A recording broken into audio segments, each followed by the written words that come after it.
DK ಜೊತೆಗೆ ಕಾಣಿಸಿಕೊಂಡಿರುವಂತಹ ಜ್ಯೋತಿಷಿ BP ಆರಾಧ್ಯ ಬೆಳಗ್ಗೆ ಡಿಕೆಶಿ ಮನೆಗೆ ಹೋಗಿದ್ದಾರೆ. ಇನ್ನು ಬಿಜೆಪಿ ಜ್ಯೋತಿಷಿ ಬಿಪಿ ಆರಾಧ್ಯ ಡಿಕೆ ಜೊತೆಗೆ ಲೋಕಭವನಕ್ಕೂ ಕೂಡ ತೆರಳಿರುವಂತದ್ದು ಜ್ಯೋತಿಷಿ ಬಿಪಿ ಆರಾಧ್ಯ.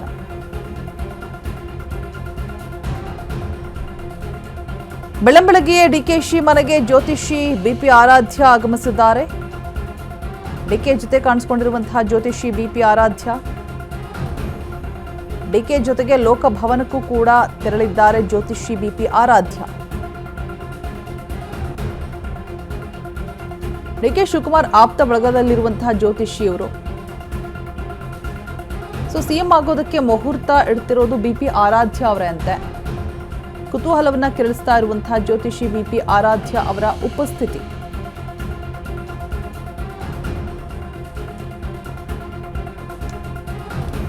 ಡಿಕೆಶಿ ಅವರು ಯಾವುದೇ ಕೆಲಸ ಕಾರ್ಯಗಳನ್ನ ಮಾಡೋದಕ್ಕೂ ಬಿಫೋರ್ ದಟ್ ಜ್ಯೋತಿಷಿಯನ್ನ ಅನುಸರಿಸುವುದು ಸರ್ವೇ ಸಾಮಾನ್ಯ, ನಮಗೆಲ್ಲ ಗೊತ್ತಿರುವಂತಹ ವಿಚಾರ. ದೈವ ಭಕ್ತರು ಸಿಕ್ಕಾಪಟ್ಟೆ.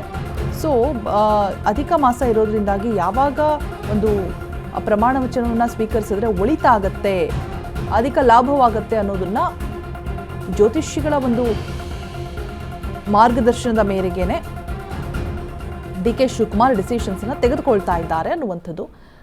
ಇದೇ ಸಂದರ್ಭದಲ್ಲಿ ಡಿಕೆ ಶಿವಕುಮಾರ್ ಜೊತೆಗೆ ಜ್ಯೋತಿಷಿ ಬಿಪಿ ಆರಾಧ್ಯ ಅವರು ಕಾಣಿಸ್ಕೊಂಡಿದ್ದಾರೆ. ನೋಡ್ತಾ ಇರುವ ದೃಶ್ಯಾವಳಿಗಳಲ್ಲಿ ಬೆಳಗ್ಗೆನೆ ಡಿಕೆಶಿ ಅವರ ಮನೆಗೆ ಆಗಮಿಸಿರುವಂಥದ್ದು ಸಾಕಷ್ಟು ಕುತೂಹಲಕ್ಕೂ ಕೂಡ ಕಾರಣವಾಗಿದೆ. ಬಿಕಾಸ್ ಆಪ್ತ ಬಳಗದಲ್ಲಿರುವಂತಹ ಜ್ಯೋತಿಷಿ ಮತ್ತು ಅವರೇ ಎಲ್ಲ ಸಲಹೆ ಸೂಚನೆಗಳನ್ನು ಕೂಡ ಕೊಡ್ತಾ ಇದ್ದಾರೆ. ಪ್ರಮಾಣವಚನನ ಯಾವಾಗ ಸ್ವೀಕರಿಸಬೇಕು, ಯಾವ ಸಮಯದಲ್ಲಿ ಸ್ವೀಕರಿಸಿದ್ರೆ ಒಳಿತಾಗತ್ತೆ ಅನ್ನುವಂಥದ್ದು.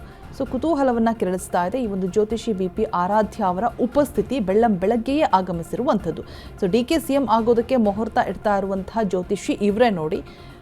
ಕರ್ನಾಟಕದ ಪ್ರಸಿದ್ಧ ಜ್ಯೋತಿಷಿ ವಾಸ್ತು ತಜ್ಞರಿವರು, ಪ್ರಮುಖ ರಾಜಕಾರಣಿಗಳ ಆಪ್ತ ಜ್ಯೋತಿಷಿ ಕೂಡ ಆಗಿದ್ದಾರೆ. ಗಣ್ಯರ ಆಪ್ತ ಜ್ಯೋತಿಷಿ ಆಗಿರುವಂತಹ ಆರಾಧ್ಯ, ಡಿಕೆ ಆಪ್ತ ವಲಯದಲ್ಲಿ ಗುರುತಿಸಿಕೊಂಡಿರುವಂತಹ ಜ್ಯೋತಿಷಿಯವರು, ಆರಾಧ್ಯ ಜ್ಯೋತಿಷಿ ಬಿಪಿ ಆರಾಧ್ಯ ಅವರು. ಸಲಹೆಯನ್ನು ಪಡೆದೇ ಮುಂದುವರಿಯುವಂತಹ ಡಿಕೆ ಶಿವಕುಮಾರ್ ಆರಾಧ್ಯ ಮನೆಗೆ ಗೃಹ ಪ್ರವೇಶಕ್ಕೂ ಕೂಡ ಹೋಗಿರ್ತಾರೆ ಡಿಕೆ ಶಿವಕುಮಾರ್. ಅವರ ಒಂದು ಸಲಹೆ ಸೂಚನೆಯ ಮೇರೆಗೆ ಮುಂದುವರಿತಾರೆ ಡಿಕೆ ಶಿವಕುಮಾರ್. ಹಾಗಾಗಿ ಇವತ್ತು ಕೂಡ ಡಿಕೆ ಶಿವಕುಮಾರ್ ಮನೆಗೆ ಬೆಳಗ್ಗೆಯೇ ಆಗಮಿಸಿದ್ದಾರೆ. ಅವರ ಒಂದು ಉಪಸ್ಥಿತಿ ಕುತೂಹಲಕ್ಕೆ ಕಾರಣ ಆಗ್ತಾ ಇದೆ. ಈ ಬಗ್ಗೆ ಹೆಚ್ಚಿನ ಡೀಟೇಲ್ಸ್ ಅನ್ನ ಕೊಡೋದಕ್ಕೆ ನಮ್ಮ ಪ್ರತಿನಿಧಿ ಜೀವನ್ ದೂರವಾಣಿ ಸಂಪರ್ಕದಲ್ಲಿ ಜಾಯಿನ್ ಆಗ್ತಾ ಇದ್ದಾರೆ. ಜೀವನ್, ಈ ಒಂದು ಸಂದರ್ಭದಲ್ಲಿ ಏನೇ ಒಂದು ರೀತಿಯಾದಂತಹ ಡಿಸಿಷನ್ಸ್ ತೆಗೆದುಕೊಳ್ಬೇಕು ಅಂತ ಹೇಳಿದ್ರು ಕೂಡ ಸಿಕ್ಕಾಪಟ್ಟೆ ಗೊಂದಲಗಳಿರುತ್ತೆ. ಹೇಳಿ ಕೇಳಿ ಡಿಕೆಶಿ ಅವರು ದೈವ ಭಕ್ತರು, ಯಾವುದೇ ಒಂದು ಜ್ಯೋತಿಷಿಗಳ ಒಂದು ಮಾರ್ಗದರ್ಶನ ಇಲ್ಲದೆ ಮುಂದುವರಿಯೋದು ಅಸಾಧ್ಯ. ಈ ಸಂದರ್ಭದಲ್ಲಿ ಅವರ ಉಪಸ್ಥಿತಿ ಅನ್ನುವಂಥದ್ದು ಸಿಕ್ಕಾಪಟ್ಟೆ ಕುತೂಹಲಗಳಿಗೆ ಕಾರಣವಾಗಿದೆ. ಅದು ಬೆಳಗ್ಗೆ ಕೂಡ ಆಗಮಿಸಿದ್ದಾರೆ. ಎಷ್ಟೋ ಏನು ಒಂದು ಆರಾಧ್ಯ ಅವರು ಬೆಳಗಿದ್ದಾಗೆ ಡಿಕೆ ಶಿವಕುಮಾರ್ ಅವರ ಮನೆಗೆ ಹತ್ರ ಬಂದಿರೋದು. ಯಾಕಂದ್ರೆ ಈಗ ಬಹುತೇಕ ಖಚಿತವಾಗಿರುವಂತದ್ದು ಡಿಕೆ ಶಿವಕುಮಾರ್ ಅವರು ಮುಂದಿನ ಸಿಎಂ ಅಂದ್ಬಿಟ್ಟು ಇದೊಂದು ಅಧಿಕೃತ ಘೋಷಣೆ ಅಷ್ಟೇ ಬಾಕಿ ಇರುವಂತದ್ದು. ಈ ಒಂದು ಇವತ್ತೇನು ಸಿಎಲ್ಪಿ ಸಭೆ ಇದೆ, ಈ ಒಂದು ಸಿಎಲ್ಪಿ ಸಭೆಯ ಬಳಿಕ ಏನು ಒಂದು ಸಿಎಂ ಸ್ಥಾನಕ್ಕೆ ಡಿಕೆ ಶಿವಕುಮಾರ್ ಅವರೇನೆ ಬರ್ತಾರೆ ಅನ್ನುವಂಥದ್ದು ಘೋಷಣೆ, ಅಧಿಕೃತವಾಗಿ ಘೋಷಣೆ ಆಗುವಂತದ್ದು. ಈ ಒಂದು ಸಂದರ್ಭದಲ್ಲಿ ಡಿಕೆ ಶಿವಕುಮಾರ್ ಅವರು ಎಲ್ರಿಗೂ ತಿಳಿದಿರೋ ಹಾಗೆ ಮೊದಲಿಂದಲೂ ದೈವ ಭಕ್ತರು ಹೌದು. ಯಾವುದೇ ರೀತಿಯಾದಂತಹ ಏನಾದ್ರೂ ಒಂದು ಕೆಲಸ ಮಾಡ್ಬೇಕಾದ್ರೂ ಕೂಡ ದೈವದ ಮೊರೆ ಹೋಗುವಂತದ್ದು ಡಿಕೆ ಶಿವಕುಮಾರ್ ಅವ್ರಿಗೆ ಮುಂಚಿನಿಂದಲೂ ಇರುವಂತದ್ದು. ಇದೇ ರೀತಿಯಾಗಿ ಈ ಒಂದು ಸಿಎಂ ಸ್ಥಾನದ ವಿಚಾರಕ್ಕೂ ಕೂಡ ಏನೊಂದು ಟೈಮಿಂಗ್ಸ್ ಆಗಿರ್ಬೋದು, ಕೆಲವೊಂದು ಯಾವಾಗ ಪ್ರಮಾಣ ವಚನ, ಯಾವಾಗ ಪ್ರಮಾಣ ಸ್ವೀಕರಿಸಬೇಕು, ಯಾವಾಗ ಅಧಿಕಾರಕ್ಕೆ ಬರಬೇಕು ಅನ್ನೋ ಒಂದು ಕೆಲವೊಂದು ವಿಚಾರವನ್ನ ಒಂದು ಮಾತನಾಡ್ಲಿಕ್ಕೋಸ್ಕರ ಬೆಳಗ್ಗೆ ಆರಾಧ್ಯ ಅವ್ರನ್ನು ಕೂಡ ಮನೆಗೆ ಕರ್ಸ್ಕೊಂಡಿರುವಂತದ್ದು.